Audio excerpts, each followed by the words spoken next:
आज है 24 नवंबर और हम शुरू करते हैं आज के करंट अफेयर्स। पहला है गरुणा शक्ति एक्सरसाइज। ये इंडिया और इंडोनेशिया के बीच में जॉइंट मिलिट्री एक्सरसाइज है जो कि इंडोनेशिया में हो रहा है। उसके बाद अग्नि 3 मिसाइल्स, ये इंटरमीडिएट मिसाइल्स हैं, इंटरमीडिएट रेंज मिसाइल्स हैं जो जिनकी रेंज 3500 किलोमीटर की है और ये न्यूक्लियर वॉरहेड कैरी कर सकती हैं। ठीक है।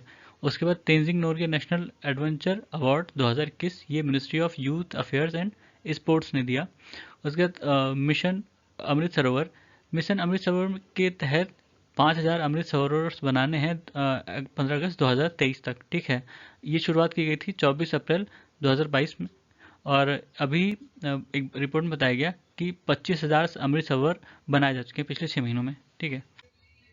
फिर है मार्ग पोर्टल। मार्ग का मतलब है mentorship, advisory, assistance, resilience and growth. ठीक है। ये एक मेंटरशिप प्लेटफॉर्म है जिसको स्टार्टअप इंडिया के तहत खोला गया है। ठीक है। इसमें जो स्टार्टअप प्रोग्राम्स होते हैं उनके लिए गाइडेंस या कह सकते हैं guidance, hand holding, support provide किया जाएगा। ठीक है। ये मार्ग जो है ये 3 फेज में चलेगा। इसमें मेंटर ऑनबोर्डिंग, स्टार्टअप ऑनबोर्डिंग और मार्ग पोर्टल लॉन्च और मेंटर मैच मेकिंग किया जाएगा। ठीक है। फिर है third global high level ministerial conference on antimicrobial resistance.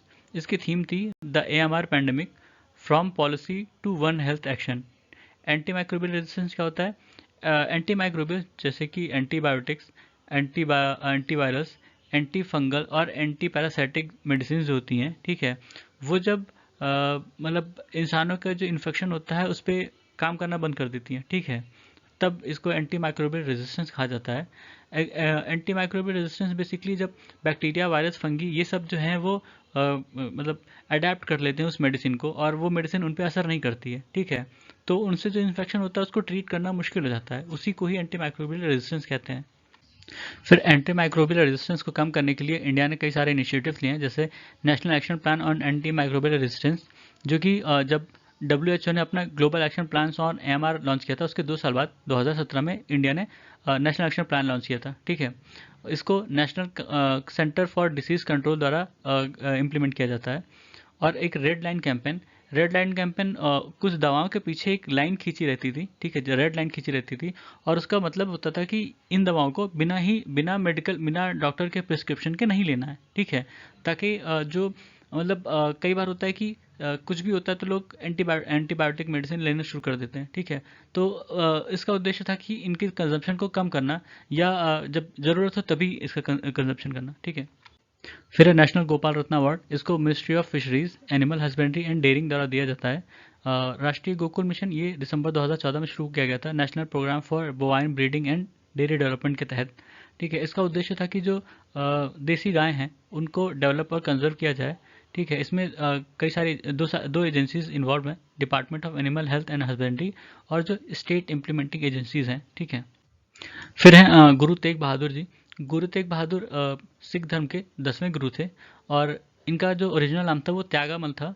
बाद में इनका नाम तेग बहादुर रखा गया, जो कि उनके गुरु जो गुरु हरगोविंद थे और उनके पिताजी थे वो, ठीक है, उन्होंने ही रखा था।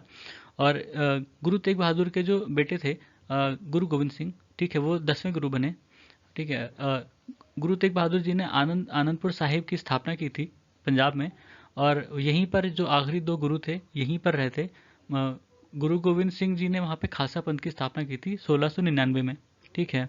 और इन्होंने जो ग्रंथ साहिब है उसमें 100 पोएटिक जो हेम्स हैं वो भी लिखे हैं। और इन्होंने जो कश्मीरी पंडित या नॉन मुस्लिम हैं उनका जब फोर्स कन्वर्जन हो रहा था कश्मीर में, ठीक है, तो उसके खिलाफ आवाज़ उठाई थी, उसको रेजिस्ट किया था। लेकिन इनको बाद में जो औरंगजेब था उसने फोर्स किया था कि वो इस्लाम धर्म अपना लें और उन्होंने मना कर दिया था।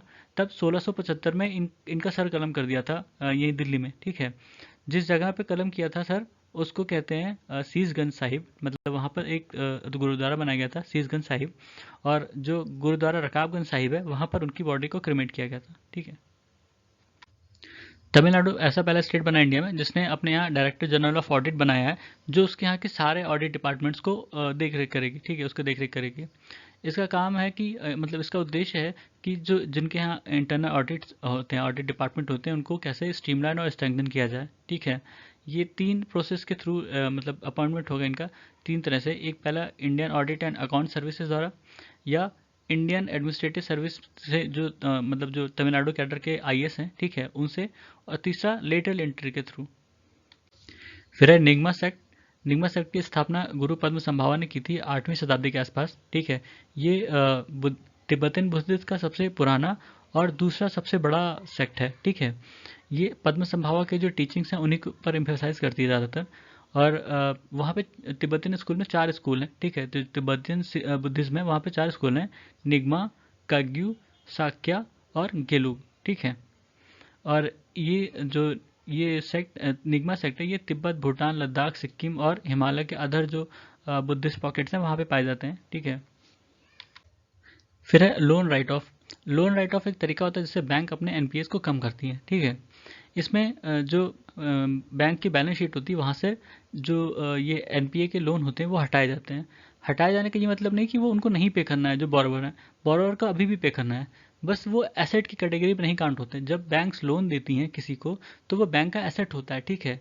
जब तक उनको इंटरेस्ट मिल रहा है वो एसेट है, और अगर वो इंटरेस्ट नहीं दे पा रहा बोरोवर तो वो लाइबिलिटी बनती जाती है, वो नॉन परफॉर्मिंग एसेट बनती हैं। उसके बाद वो अगर वो तभी नहीं कर पा रही तो एक तरह से वो बैंक उसको लॉस मान लेता है और वो लाइबिलिटी बन जाती है बैंक पर।